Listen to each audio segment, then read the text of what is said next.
안녕하세요. 미스터리 수사국입니다. 사우디 왕실을 언급하면 대부분 사람들이 떠올리는 것은 돈이 많다는 것일 텐데요. 오늘은 사우디 왕실에 대해 이야기해 보겠습니다. 사우디 왕실은 과연 얼마나 많은 돈을 가지고 있을까요?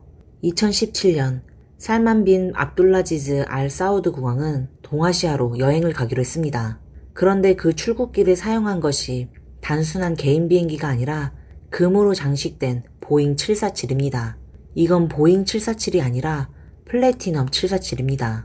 비행기에서 내릴 때 사용하는 계단까지 금으로 도금되어 있었습니다. 멀리서 보면 마치 국왕이 금덩이에서 내려오는 듯한 모습이죠. 그리고 국왕은 금계단 2개를 가져가겠다고 했습니다. 혹시라도 그중 하나가 고장날까봐요. 이 금으로 장식된 비행기에는 500톤의 짐이 실려 있었습니다. 그 짐은 모두 금으로 만든 다양한 가구들이 가득 차 있었죠. 침대, 옆 탁자, 카펫 등 모든 것이 금으로 도금되어 있었습니다. 그리고 국왕은 2대의 리무진 벤츠까지 함께 가져갔습니다. 500톤이 얼마나 무겁냐고요? 코끼리 한 마리가 약 8톤입니다. 그렇다면 60마리 이상의 코끼리가 비행기를 타고 가는 셈이죠. 이렇게 많은 가구가 실려있다 보니 종업원들도 적지 않았습니다. 보디가드 100명, 요리사 150명, 그 외에도 다양한 하인들이 함께 갔습니다. 이 모든 짐을 옮기기 위해 수십 대의 비행기가 필요했다고 합니다. 그리고 국왕은 호텔에 머물 때 호텔 전체를 통째로 예약해버립니다. 여러분은 아마 이렇게 생각할지도 모르겠네요. 그렇다면 이미 방을 예약한 손님들은 어떻게 되는 거죠? 이럴 때 사우디 정부는 돈을 지불하고 예약된 손님들에게는 전액 환불을 해준다고 합니다. 이렇게 보면 정말 화려한 삶이죠. 예를 들어 국왕이 도쿄에 갔을 땐 현지 렌터카 회사의 모든 벤츠와 마이바흐를 모두 빌렸다고 합니다. 그 수가 무려 400대가 넘었죠. 그리고 몰디브에서 휴가를 보낼 땐 섬 전체를 빌려서 무려 3개월 동안 전세를 냈다고 합니다. 살만 국왕은 모로코에서 한 달 동안 휴게를 보내며 1억 달러, 약 1427억 원을 썼다고 합니다. 모로코 북서부의 탕헤르는 살만 국왕이 가장 좋아하는 휴양지로 그곳에 그는 약 450에이커 크기의 여름 별장을 소유하고 있습니다. 이 별장은 바다 전망까지 갖추고 있으며 내부 장식은 굉장히 호화롭게 꾸며져 있습니다. 이번 휴가를 위해 이 별장은 2020년 12월 이전에 다시 한번 대대적인 수리를 거쳤습니다. 그 중에는 새로운 3개 헬리콥터와 왕실 공연을 위한 대형 서커스 천막, 그리고 몇 개의 새로운 건물과 궁전이 포함되어 있습니다. 별장 내부에는 일부 의료시설과 다양한 고급 레스토랑도 마련되어 있습니다. 모든 준비가 완료된 후 살만 국왕은 탕헤르에 도착해 그의 휴가를 시작했습니다. 그가 데려온 천여 명의 사람들 중에는 여러 왕실 가족 외에도 사우디 내각의 구성원들이 포함되어 있었습니다. 살만 국왕은 800개 이상의 호화로운 호텔방과 200대가 넘는 고급 자동차를 예약하여 동행자들이 사용할 수 있도록 했습니다. 이런 어딜 가든 다 나의 것이라는 방식은 가끔 실패할 때도 있습니다. 예를 들자면 살만 국왕이 프랑스에서 휴가를 보낼 때 프랑스의 해변을 마음에 들어 했습니다. 그래서 그는 그 해변을 이 해안선은 내가 다 차지했으니 프랑스 사람들은 오지 말라고 했죠. 하지만 프랑스 국민들은 매우 강경하게 대응하며 말했습니다. 당신이 어디서 왔든 그곳으로 돌아가라. 이 해변은 우리나라 사람들 것이고 우리들만 쓴다. 당신에게는 빌려줄 수 없다. 라고 했습니다. 국왕뿐만 아니라 사우디 왕자들도 매우 호화로운 생활을 합니다. 예전에 한 왕자는 14살 때 이미 16억 달러, 약 2조 2천억 원의 예금을 보유하고 있었고 그는 7대의 캐딜락과 3개의 비행기를 소유하고 있었습니다. 그 왕자는 어린 나이에 이미 캐딜락을 가지고 있었던 거죠. 그가 영국에 갔을 때 그는 버킹엄 궁전을 마음에 들어 했고 그는 이렇게 말했습니다. 이 집을 내가 사도 될까요? 그의 눈에는 사지 못할 것이 없었던 것 같습니다. 또 다른 왕자는 디즈니랜드에서 놀면서 1,500만 유로, 약 224억 원을 쓰며 친구들을 초대해 졸업 축하 파티를 열었죠. 또 한 왕자는 여행을 갈 때 60마리의 독수리를 데리고 갔고 각각의 독수리에게 비행기표를 사줬습니다. 그리고 각 독수리의 가치는 10만 달러, 약 1억 4천만 원이었습니다. 왕세자 작은 살만도 손이 굉장히 컸습니다. 2015년에 그는 한 호화 요트를 마음에 들어 했습니다. 이 요트는 러시아의 보드카 대왕 소유였죠. 그 당시 빌 게이츠도 이 요트를 마음에 들어 했다고 합니다. 가격을 물어보니 무려 3억 달러, 약 4,282억 원이었죠. 절약하는 성격의 빌 게이츠는 잠시 침묵을 지켰습니다. 그러나 우리 작은 살만은 5억 5천만 달러, 약 7,851억 원을 바로 꺼내며 이 정도면 충분한가요? 부족하면 더 있습니다. 라고 했다고 합니다.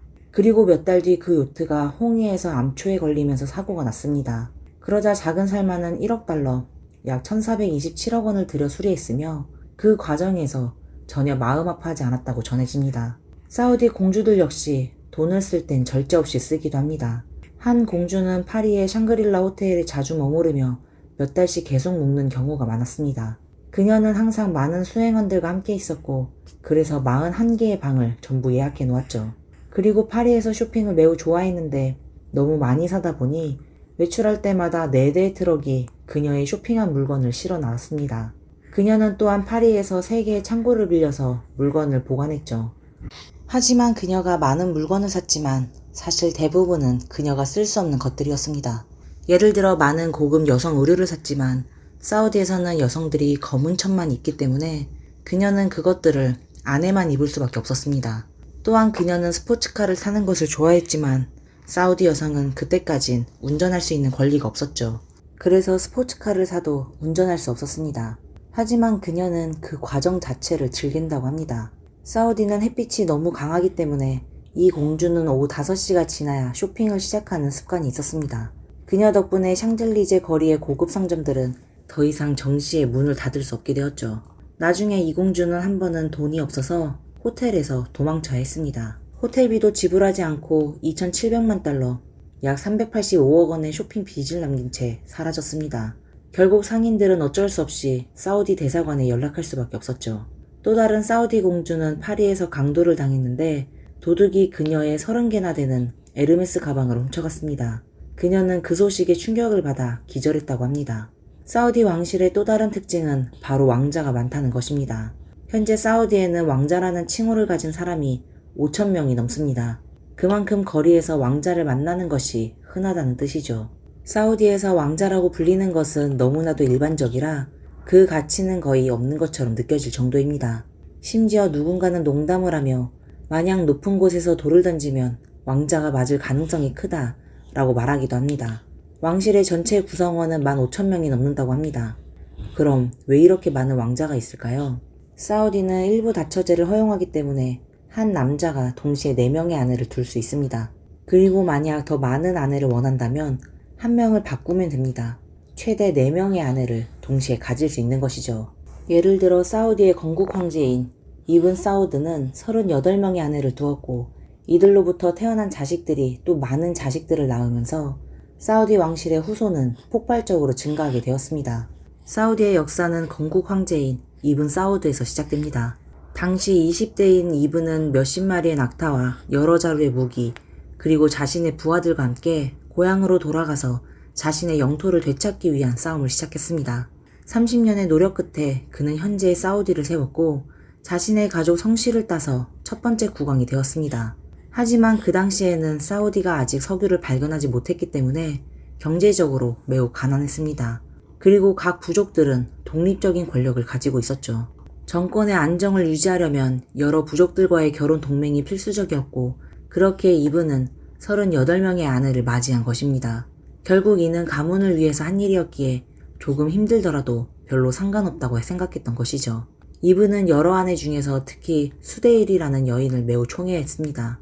원래 수데일이는 13살에 이분과 결혼했지만 나중에 이혼하고 이분의 형제와 재혼을 했습니다. 그러나 7년 후 이분은 다시 수데일이에게 돌아오라고 강요했죠. 그 후 수데일이는 이분에게 7명의 아들을 낳았습니다.